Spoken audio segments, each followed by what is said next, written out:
You've actually lucked out because both Aankho and this one, you have really nice leading men. Yes. As human beings, Vikrant and Adarsh are just top blokes. Yes. So talk about that, isn't it? I mean, that half the battle is won there. When you Yeah, have I think I good just people. yeah, and I spoke to I was speaking to Dad again about it just last night, and I was just sometimes you just want to sit down and just chat because there's so much that's going on every day, and sometimes you can just be in the chaos of it and not actually sit down with yourself or sit down with your parents and just talk about how you're feeling.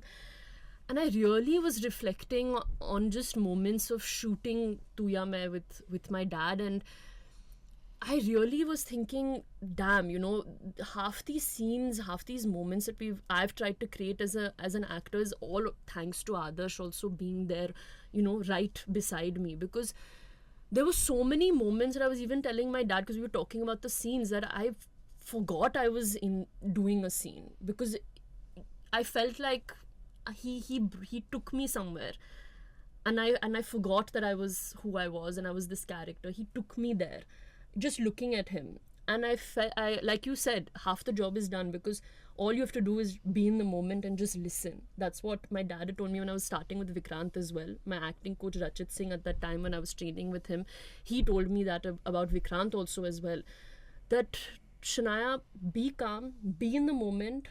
All you have to do actually is breathe and try and meditate, whatever your way of meditating is, whatever your ways of centering yourself, because when you're on set with an actor like Vikrant, with an actor like Adarsh, they're gonna give you so much. You just be present, have that suspension of belief, and believe that you're just in that set, in that train, for example in AKG, believe that you're in this setup of on a terrace just having a conversation with Maruti.